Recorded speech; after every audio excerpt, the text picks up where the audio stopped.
Hello FlossTube Stitchers, Shelly here at Just Stitching in Strongsville, Ohio, which is a suburb of Cleveland. And yeah, another week of nonsense without much of a work-life balance going on. But I'm plowing through. I have about 10 more packages to mail tomorrow. And, you know, doing a video is part of my job now, so I'm squeezing this in.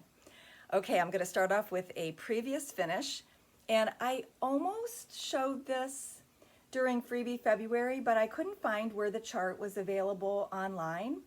And when I show you finished pieces or brand new starts during February, I like you to be able to get them yourself rather than me mailing them to people. And so anyway, I couldn't find it. Well, I realized just recently where I saw this. So this is the Nebby needle, and she doesn't have a website. She does have a blog. I couldn't figure out how to search. When you Google the Nebby needle with this name, you get, you know, everything comes up Pinterest. And I finally figured out, because I was positive that she had posted this. So if you go to her Facebook page, I think when you go to, I just looked this up, but I already forgot. She doesn't have a files, but if you go to photos, I think there's a separate section for free charts, and the graphs are actually there. So this is Happy Easter, and I did it on 36 or 40 Ren from Picture This Plus, I think, a couple years ago. I don't remember. I probably used the color she called for, but I don't remember the fabric. So anyway, I thought I'd show it to you now, because next week is Easter and I won't be doing a video. All right, then I have some vintage stitching. These are both Pine Mountain kits, and unfortunately they are retired now, but if you go to Pine Needles Online, which is the website they've been using for the last few years, I think she kind of semi-retired from designing cross stitch. She still does some, but the previous website I'm not sure is still active. So go to Pine Needles Online.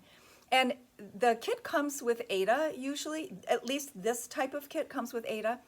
I have nothing against working on Aida. I often work on Aida, but I think here I changed it to linen because of the color, and I just liked how it matched the fabric. I also just love how she used 4 different fabrics around there. I'm a fan of that style of finish because there's very few colors in the design itself, and I just think that really adds to the cuteness factor. Then the second one is Spring, and I really wish I had all of these from the series. I think I've mentioned before that I never take the first and I never take the last. I always like there to be a variety to sell to customers, and you never know when something's going to be discontinued or a designer's gonna go out of business, retire, whatever. And so I don't think I have the other seasons. I think I just have Spring. They all come with a button, and I like this one too because they switched it up and did 2 different colors of the checkerboard. And also, when I switch the fabric, if it called for 14, I go to 16 or 32. If it calls for 16, you know, I might go to 36, because although this is a square opening, because it's a pillow, it always looks a little bowed on the sides. And when you have something that has a very straight line, it's hard to get it perfect. I often put layers of, is it called Thermolam? Is that still available? It's the thin, dense quilt batting, and I put that underneath to fill it in and to help it stay smooth. But it's just impossible, you know, to keep it perfectly straight. So if you have a little bit of extra room, it's not as noticeable. So I usually go up a size, if that's a good way of describing it, in the fabric. And then when I was rearranging these a while back in my craft room, I realized that I had another one that I had never stitched. Doggone it, and it would probably take me 1 evening. So I'm gonna try to get this done before Easter. I'm not having company or anything. It's just a goal for me to have it done. And this is Happy Egg Day. And I'm gonna stick with the white, and I think I'm gonna do it on 36 Antique White Edinburgh. I tried a pale blue and a pale pink, and they kind of lose something when you just see one layer of the pastel color. And I just thought, since there's so many colors down there, I'm going to stick with the antique white, but I think it'll be really cute. And then I love how it comes packaged this way with the bow. I've actually stitched these pillows and given them as gifts, put them right back in the plastic bag and put the bow on, back on. And so it makes a really cute little gift. It's also a good way to store them so they don't, get messed up however you store your seasonal models. So anyway, look for this. The next time I do a video, that should be finished. All right. And then let's go right on to the whips.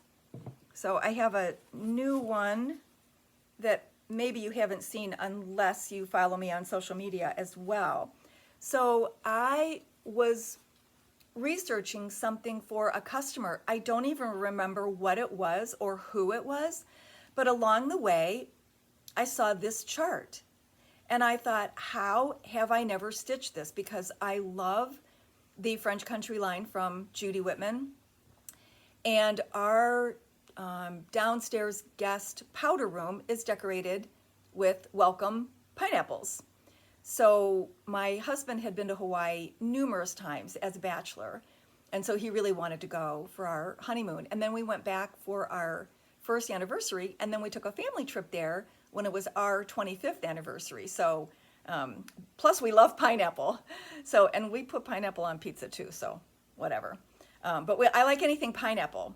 So I thought, I understand if I had it in my stash and hadn't stitched it yet, but how did I not even own this chart? So I can't remember what it was that she wanted, but I threw this in my shopping cart and bought this from one of the distributors. So anyway, I had to start that. Weird timing or something, but I thought, oh, this is little. I feel like I've made some progress on my freebie February whips, and so I thought it would be okay to start something new. And I got most of the golden part of the pineapple done on the first day, and the second day I finished the pineapple, and then the third day I did the pineapple frond. Is that what they're called? It still needs to be filled in with the lightest color green. And I switched everything because this chart is from 2013. And so none of the dye lots look the same. So I picked Amber Weeks Dye Works for the pineapple part because my squash was too yellow and didn't have enough variation to it. And then I picked English Ivy from Classic Colorworks for the dark part of the top. And then I did Mossy for the inside. And then there's just a few, maybe a dozen stitches. I'm just going to do it in a solid color, lighter green, because it's really not necessary to use an overdyed for that little bit. But anyway, it's really cute. So basically that's, 5 minutes of stitching. I just have to decide on a color. And they weren't looking right under the light I was stitching under, so I need to do it in broad daylight or do it here. And then at the bottom, I need to decide what to put. Well, I think I've already decided. So she has welcome, but I already have a pineapple design that says welcome at the bottom. In fact, I think I have two. I have a stitched one, and then I think I have a slate. I think that also says welcome on it.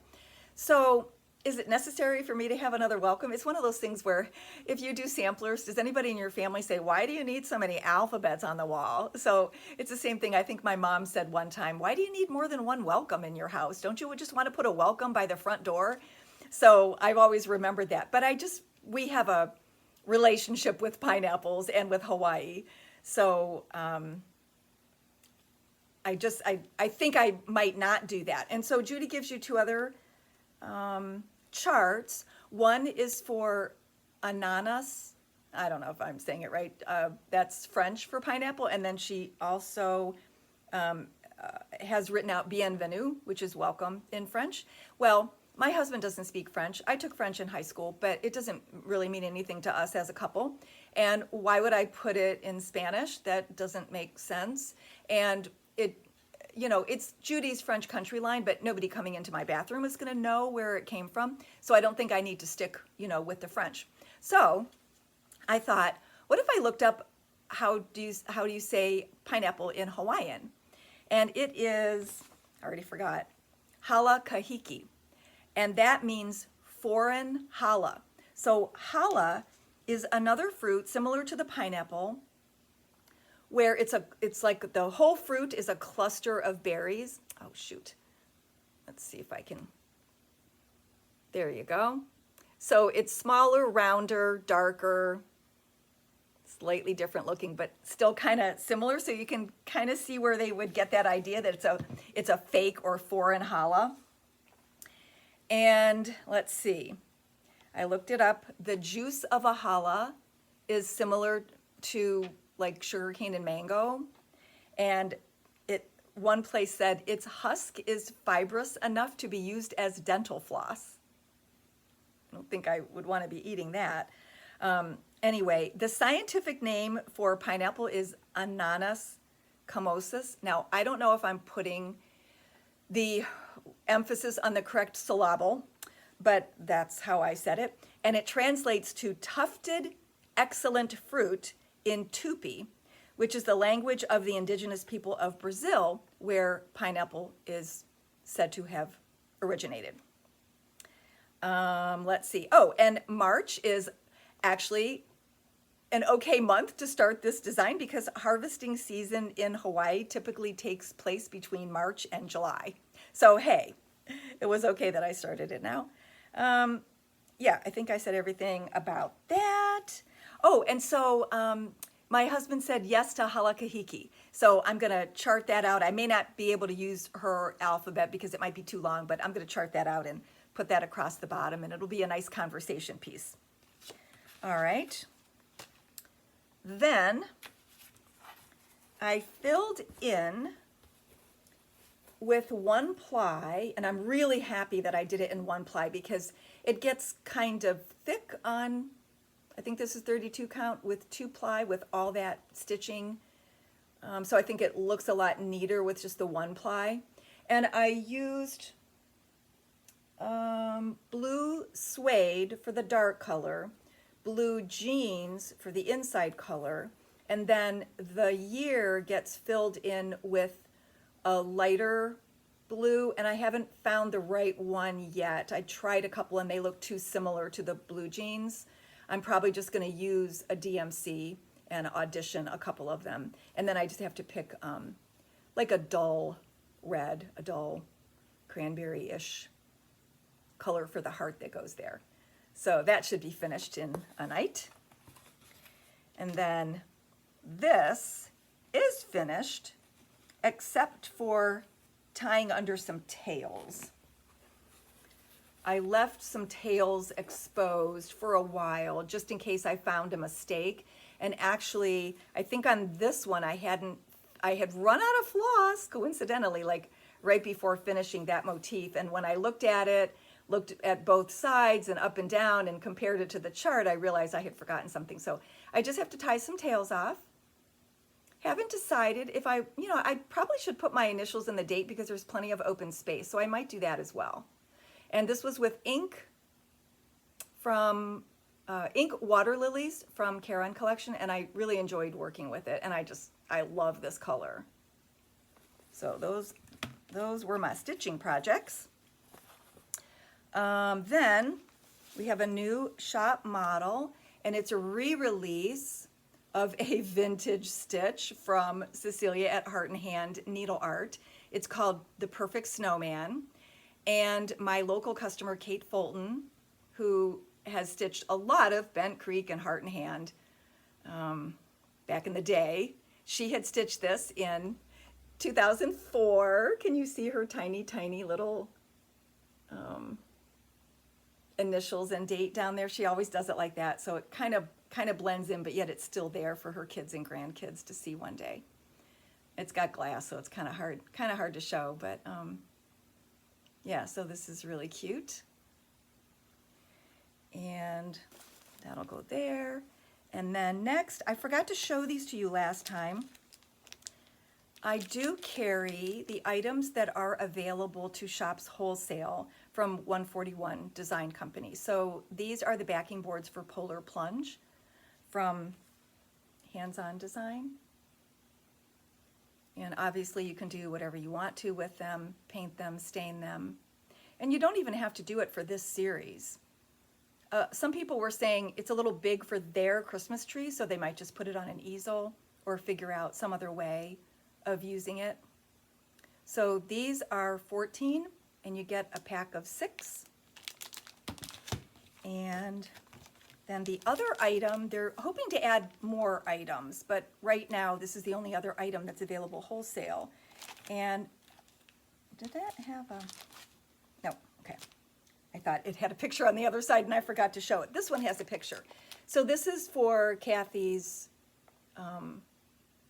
Mad for Plaid series, and it's called On the Edge. And obviously you have to, you know, paint it or stain it, but it's apparently very easy to put together. One of these days I will do one of those. And this is one of her newest ones for the Mad for Plaid series. So I would like you to tell me what you're going to do for Easter, what you normally do for Easter. And that'll put you in the drawing for this and a piece of fabric. I'll do 16 or 32 so that it fits on this if you choose to use it. So I'll give you, you know, your choice of, and the 32 could be linen, or I definitely have Lugana right now in a dark color. So just say what you're going to do for Easter. And then speaking of spring and Easter, this was the giveaway from last week, and it is going to, I'm going to butcher her name, Terry Mucatelli. Anyway, she knows because I commented on her comment. So she's going to get that in the mail as soon as I get her address. And I think that was everything that's laid out here, everything on my list. So enjoy the spring model slideshow. And if you would like any of those charts that you see, I try not to show you things that aren't available. I do periodic inventories of what we have in stock so that when I reorder, I can support the models we have on display, because a lot of times people see them in the video, and they also, if they come in for the first time, they're usually attracted to a model rather than looking through a bin of charts. So I'm constantly checking to make sure that charts are still available. So let me know if anything interests you. And again, say something about Easter to be in the drawing for that. So I won't see you next week. And the week after, there is a private event happening here, a birthday party. And I should still be able to do a video, but if I'm too tired, I might just throw in a bloopers reel. And then the following weekend is my niece's baby shower, and I don't know what all is going to be involved there, but I know it's on Sunday. So if I can do the video on Friday or Saturday night, I might do that. We'll see. I don't want to commit myself because right now I'm up to here with responsibilities. So anyway, thanks for watching. I appreciate you all. Have a great Easter. Catch you next time.